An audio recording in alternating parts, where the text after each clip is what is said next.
Karthik Deepa serial July 10 இன்றைக்கான எபிசோடுக்கான review தாங்க இந்த வீடியோவில் நம்ம இன்றைக்கி பார்க்க போகிறோம். எபிசோடை ஸ்டார்ட் பண்ணுறதுக்கு முன்னாடி இந்த வீடியோவை மறக்காமல் லைக் பண்ணிக்கோங்க. உங்களுடைய ஒவ்வொரு லைக்ஸும் தொடர்ந்து வீடியோ போடுறதுக்கு எங்களுக்கு கொஞ்சம் இன்ட்ரெஸ்டிங்காகவும் என்கரேஜிங்காகவும் இருக்கும். எபிசோட் எப்படி ஸ்டார்ட் ஆகுதுன்னா, ஒரு பக்கம் கார்த்தியும் ராஜாவையும் காமிக்கிறாங்க. 2 பேருமே சேர்ந்து தீபாவை தேடிக்கிட்டு இருக்காங்க. அப்போ ராஜா சொல்கிறாரு, கார்த்தி பொழுது கொஞ்சம் கொஞ்சமாக போயிட்டுருக்கு, தீபா எங்கே இருக்காங்கன்னே தெரியல அப்படின்னு.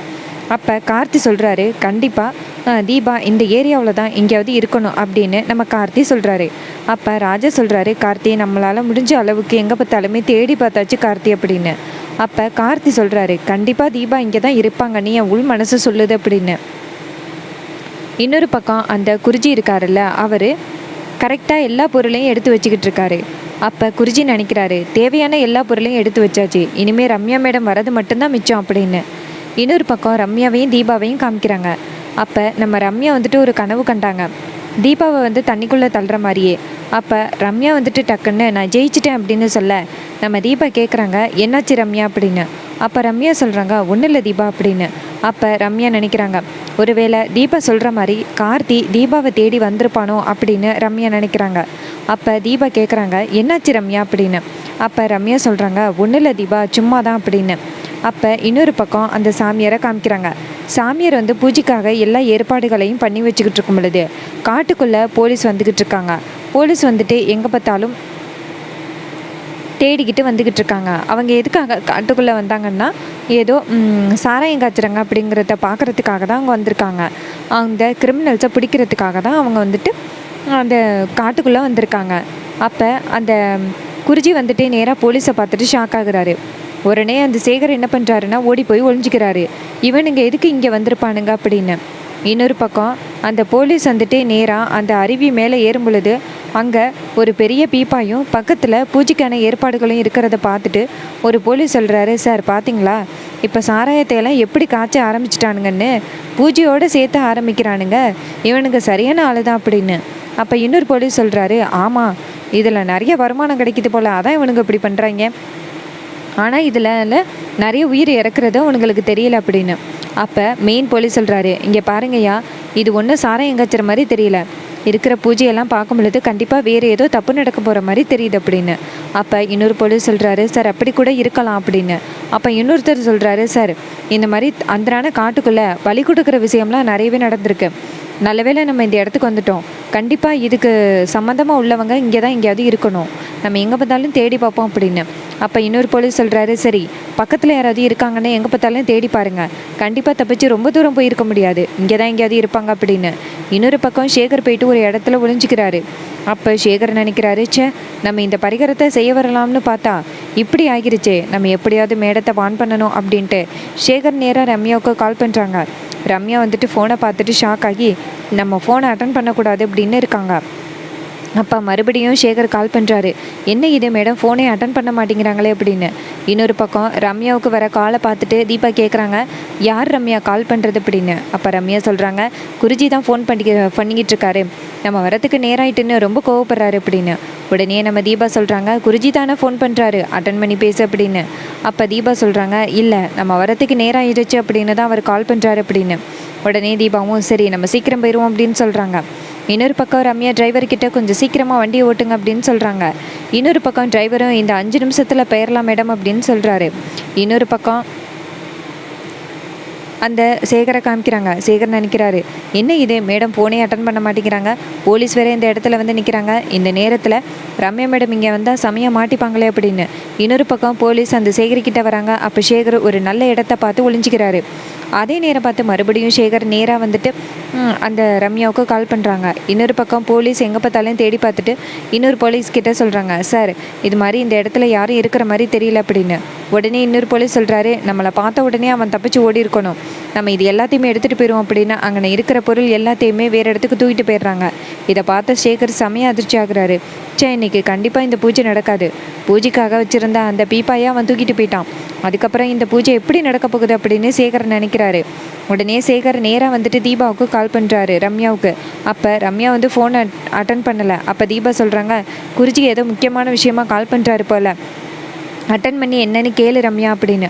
உடனே ரம்யா சொல்கிறாங்க, சரி தீபா நான் பார்த்துக்கிறேன் அப்படின்னு சொல்லிட்டு டிரைவர் காரை நிப்பாட்டுங்க அப்படின்னு சொல்ல டிரைவரும் காரை நிப்பாட்டுறாரு. அப்போ ரம்யா காரை விட்டு இறங்குறாங்க. காரை விட்டு இறங்கி ஒரு பெரிய பாலம் மாதிரி இருக்குது, அருவி மாதிரி இருக்குது, அந்த இடத்துல வந்து நிற்கிறாங்க ரம்யா.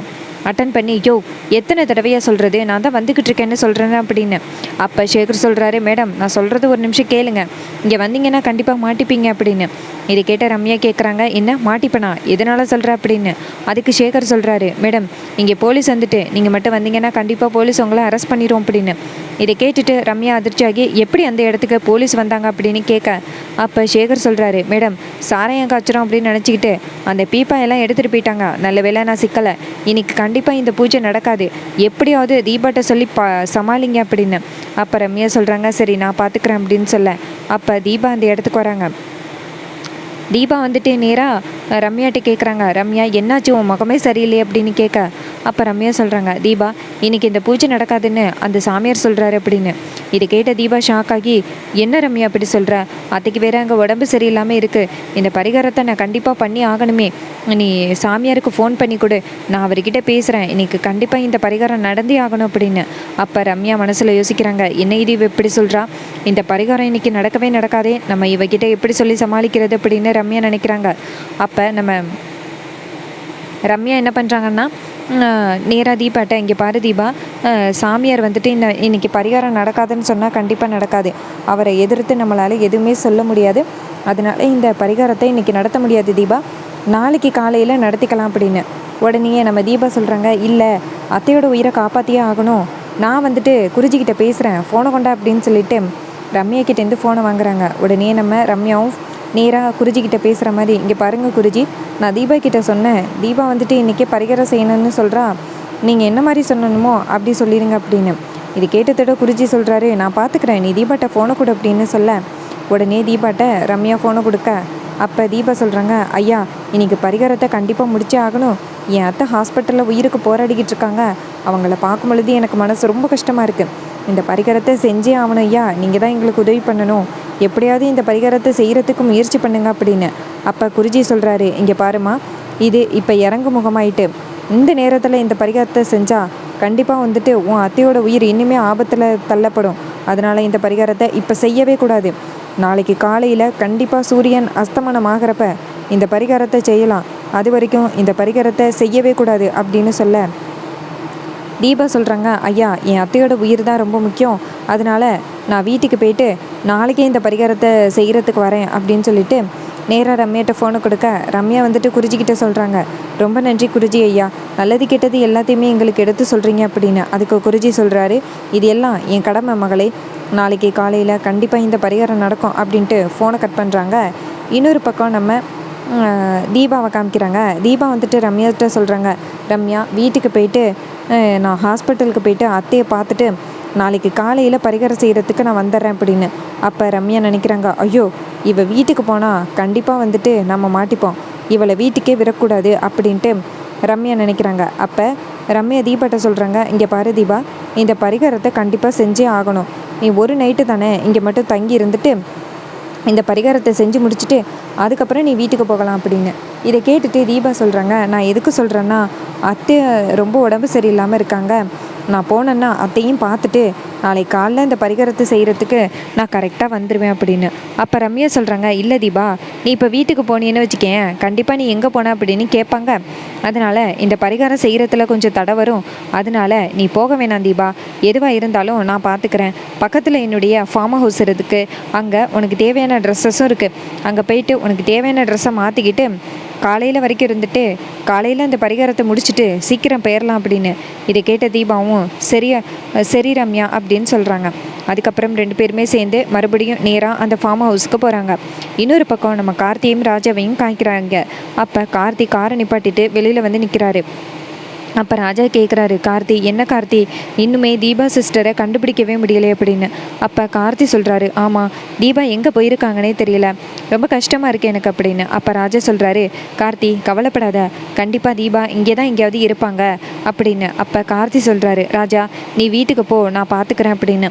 அப்போ ராஜா சொல்கிறாரு, கார்த்தி தீபா சிஸ்டரை காணோம்னா அவங்க எனக்கும் சிஸ்டர் மாதிரி தானே, இங்கே பாரு அவங்கள கண்டுபிடிச்சி கொடுத்துட்டு தான் நான் இந்த இடத்த விட்டு போவேன் அப்படின்னு ராஜா சொல்கிறாரு.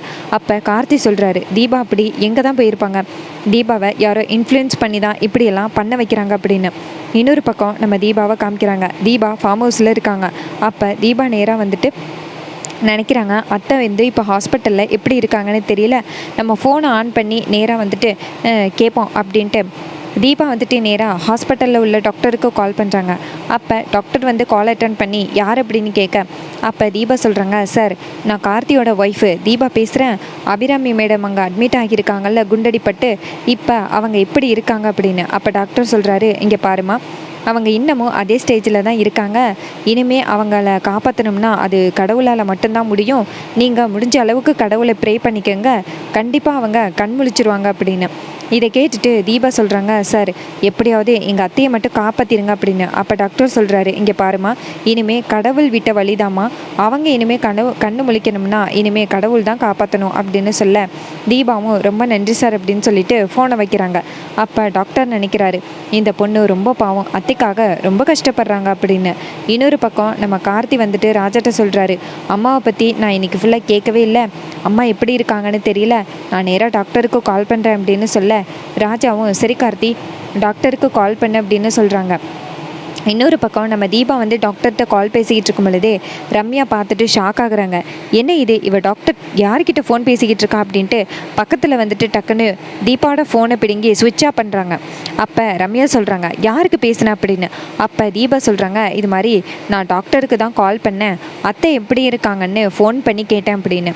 இதை கேட்டுட்டு ரம்யா சொல்கிறாங்க, எவ்வளோ தைரியம் இருந்தால் ஃபோன் பண்ணி கேட்பேன், இங்கே பாரு நான் உங்ககிட்ட என்ன சொன்னேன், நீ இருக்கிற இடம் யாருக்கும் தெரியக்கூடாதுன்னு சொன்னல, நீ மட்டும் இப்போ இருக்கிற இடம் அங்கே யாருக்காவது தெரிஞ்சிச்சுன்னா கண்டிப்பாக வந்துட்டு அவங்க உன்னையே தேடி வந்துடுவாங்க, அதுக்கப்புறம் இந்த பரிகாரம் நடக்காது, உனக்கு தெரியும்ல அப்படின்னு. இதை கேட்டுட்டு தீபா சொல்கிறாங்க, இங்கே பாரு ரம்யா, நான் டாக்டருக்கு தானே கால் பண்ணி பேசினேன், மற்றபடி எந்தவித தப்பும் பண்ணலை அப்படின்னு. அதுக்கு ரம்யா சொல்கிறாங்க, இங்கே பாரு, நீ டாக்டருக்கு தான் கால் பண்ணி பேசினேன், நான் இல்லைன்னு சொல்லலை, ஒருவேளை அந்த டாக்டர் வந்துட்டு கார்த்திகிட்ட சொன்னால் கார்த்தி கண்டிப்பாக உன்னை தேடி இங்கே வந்துடுவார், அப்புறம் என்ன நடக்கும், இந்த பரிகாரத்தை செய்ய முடியாது, உனக்கு புரியுதா இல்லையா அப்படின்னு. இதை கேட்ட ரம்யா சொல்கிறாங்க, தீபா சொல்கிறாங்க, சரி ரம்யா நீ சொல்கிறது சரிதான் அப்படின்னு. அப்போ ரம்யா சொல்கிறாங்க, ஃபோனை நீ வச்சுக்க வேணாம், ஃபோனை கொண்டா அப்படின்ட்டு ஃபோனை பிடுங்கிடுறாங்க. இன்னொரு பக்கம் தீபா வந்துட்டு ரம்யா கிட்ட ஃபோனை கொடுத்துட்டு அந்த இடத்துலேருந்து கிளம்புறாங்க. இன்னொரு பக்கம் ரம்யா நினைக்கிறாங்க, கொஞ்சம் மிஸ் ஆகியிருந்தா இன்னரும் நம்ம சிக்கிருப்போமே, நம்ம எப்படியாவது இவளை சீக்கிரம் தீர்த்து கட்டணும் அப்படின்னு ரம்யா நினைக்கிறாங்க. இன்னொரு பக்கம் தீபா ரொம்ப சோகமாக போய் படுக்கிறாங்க. இன்னொரு பக்கம் நம்ம கார்த்தியை காமிக்கிறாங்க. கார்த்தி நேராக டாக்டருக்கு கால் பண்ணுறாரு. அப்போ டாக்டர் சொல்கிறாரு, சொல்லுங்கள் கார்த்தி அப்படின்னு.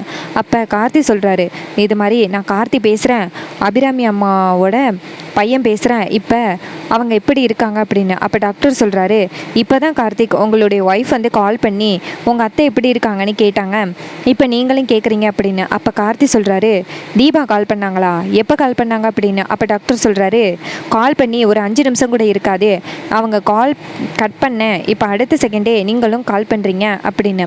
அப்போ கார்த்தி சொல்கிறாரு, தீபா என்ன சொன்னாங்க அப்படின்னு. அப்போ டாக்டர் சொல்கிறாரு, இது மாதிரி அபிராமி அம்மா எப்படி இருக்காங்க தான் கேட்டாங்க, மற்றபடியெல்லாம் எதுவும் கேட்கல அப்படின்னு. உடனே கார்த்தி சொல்கிறாரு, அவங்க எங்கே இருக்காங்கன்னு சொன்னாங்களா அப்படின்னு. அப்போ டாக்டர் சொல்கிறாரு, எங்கே இருக்கேன்னு சொல்லலையே அப்படின்னு. உடனே கார்த்தி சொல்கிறாரு, சரி அவங்க கால் பண்ண நம்பரை எனக்கு கொடுங்க அப்படின்னு. உடனே டாக்டரும் சரி அப்படின்னு சொல்லிட்டு தீபாவோட நம்பரை கொடுக்குறாங்க. அப்போ டாக்டர் கேட்குறாரு, என்னாச்சு கார்த்தி, ஒய்ஃபோட நம்பர் கேட்குறீங்க, அதாவது பிரச்சனையா அப்படின்னு. அப்போ கார்த்தி சொல்கிறாரு, இல்லை அதெல்லாம் ஒரு பிரச்சனையும் இல்லை, தீபாவோட நம்பர் வந்துட்டு கொஞ்சம் மிஸ் ஆகிருச்சே, மற்றபடி எதுவும் இல்லை அப்படின்னு. இதை கேட்டு டாக்டரும் சரி அப்படின்னு சொல்லிட்டு நம்பரை கொடுத்துட்டு காலை கட் பண்ணுறாரு. அப்போ ராஜா கேட்குறாரு, யார் கால் பண்ணதுன்னு ராஜா கேட்குறாரு. அப்போ கார்த்தி சொல்கிறாரு, தீபா கொஞ்சம் நேரத்துக்கு முன்னாடி டாக்டருக்கு கால் பண்ணியிருக்காங்க, டாக்டருக்கு கால் பண்ணி அம்மா எப்படி இருக்காங்க அப்படின்னு கேட்டிருக்காங்க, ஸோ கண்டிப்பாக தீபா வந்துட்டு எங்கேயோ ஒரு இடத்துல நல்லா இருக்காங்க அப்படின்னு. அப்போ ராஜா சொல்கிறாரு, கார்த்தி அதே நம்பருக்கு கால் பண்ணி பாரு அப்படின்னு. உடனே கார்த்தியும் அதே நம்பருக்கு கால் பண்ணி பார்க்குறாரு. பார்த்தா அதே ஃபோன் வந்து சுவிட்ச் ஆஃப் சொல்லுது. அப்போ கார்த்தி சொல்கிறாரு, ஃபோனு சுவிட்ச் ஆஃப்னு சொல்லுது அப்படின்னு. அப்போ ராஜா சொல்கிறாரு, கொஞ்சம் நேரத்துக்கு முன்னாடி தீபா பேசியிருக்காங்க, ஆனால் இப்போ ஃபோன் சுவிட்ச் ஆஃப்னு சொல்லுது, கண்டிப்பாக இதுக்கு பின்னாடி யாரோ ஒருத்தவங்க இருக்காங்க கார்த்தி, தீபாவை ஃபோன் பேச விடாமல் யாரோ ஒருத்தவங்க தடுக்கிறாங்க, தீபா எங்கே இருக்காங்கன்னு தெரியக்கூடாது அப்படிங்கிறதுக்காக அவங்க ரொம்ப முயற்சி பண்ணுறாங்க கார்த்தி அப்படின்னு. இதை கேட்டதோட கார்த்தியும் எனக்கு இப்போ தான் புரியுது, தீபாவுக்கு பின்னாடி யாரோ ஒருத்தவங்க இருக்காங்க, அவங்க யாருன்னு கண்டுபிடிக்கணும் அப்படின்னு ராஜா சொல்கிறாரு. கார்த்தி அவங்க யாருன்னு மட்டும் தெரிஞ்சிச்சுன்னா கண்டிப்பாக அவங்கள நான் சும்மா விட மாட்டேன் அப்படின்னு ராஜா சொல்கிறாரு. அதுக்கப்புறம் சீனசி பண்ணி நம்ம ரம்யாவை காமிக்கிறாங்க. ரம்யா நினைக்கிறாங்க, கொஞ்ச நேரத்தில் இவ இப்படி ஒரு பெரிய பிரச்சனையை உண்டாக்கிட்டாலே, இவ மட்டும் இப்போ கார்த்திக்கு நேராக கால் பண்ணி சொல்லியிருந்தா என்ன நடந்திருக்கும், நான் செமையாக சிக்கியிருப்பேன். கார்த்தி நேராக இங்கே வந்து என் கழுத்தை பிடிச்சிருப்பான். எப்படியாவது இந்த தீபாவோட மேட்ரை முடிச்சாகணும். அது வரைக்கும் தீபாவை வீட்டில் உள்ள யாருக்கிட்டையுமே பேச வைக்கக்கூடாது அப்படின்னு சொல்கிறாங்க. இன்னொரு பக்கம் கார்த்தி வந்துட்டு நேராக ரம்யாவுக்கு கால் பண்ணுறாங்க. ரம்யா கார்த்தியோட நம்பரை பார்த்துட்டு அதிர்ச்சி ஆகுறாங்க. அப்போ ரம்யா ஃபோன் அட்டன் பண்ணி சொல்லுங்கள் கார்த்தி அப்படின்னு சொல்ல, அப்போ கார்த்தி சொல்கிறாரு, கொஞ்ச நேரத்துக்கு முன்னாடி தீபா வந்து உங்களுக்கு கால் பண்ணாங்களா அப்படின்னு. அப்போ ரம்யா சொல்கிறாங்க, இல்லை கார்த்தி எனக்கு கால் பண்ணலை, என்னாச்சு அப்படின்னு. அப்போ கார்த்தி சொல்கிறாரு, இல்லை கொஞ்ச நேரத்துக்கு முன்னாடி தீபா ஹாஸ்பிட்டலுக்கு கால் பண்ணி டாக்டர்கிட்ட பேசியிருக்காங்க, அம்மா எப்படி இருக்காங்க அப்படின்னு. அப்புறம் அதே நம்பருக்கு கால் பண்ணி பார்த்தா ஃபோனு சுவிட்ச் ஆஃப்னு சொல்லுது. கண்டிப்பாக இதுக்கு பின்னாடி யாரோ ஒருத்தவங்க இருக்காங்க, யாரோ ஒருத்தவங்க இன்ஃப்ளூயன்ஸ் பண்ணி தான் தீபாவை இப்படி பண்ண வைக்கிறாங்க, அவங்க யாருன்னு கண்டுபிடிக்கணும் அப்படின்னு நம்ம கார்த்தி சொல்கிறாரு. இதை கேட்டதோட ரம்யா அதிர்ச்சி ஆகுறாங்க. அப்போ ரம்யா நினைக்கிறாங்க, கார்த்தி எல்லாத்தையும் தெரிஞ்சுக்கிட்டு தான் இப்படி பேசுகிறானோ அப்படின்னு ரம்யா நினைக்கிறாங்க. அப்போ கார்த்தி சொல்கிறாரு, யாராக இருந்தாலும் நான் கண்டிப்பாக விட மாட்டேன் அப்படின்னு. உடனே ரம்யாவும் சரி அப்படின்னு சொல்கிறாங்க. மறுநாள் காலை தீபாவை வந்து ரம்யா கூட்டிகிட்டு போயிட்டு பூஜையை ஆரம்பிக்கிறாங்க. ரொம்பவே சூப்பராக எபிசோடை ஃபினிஷ் பண்ணியிருக்காங்க.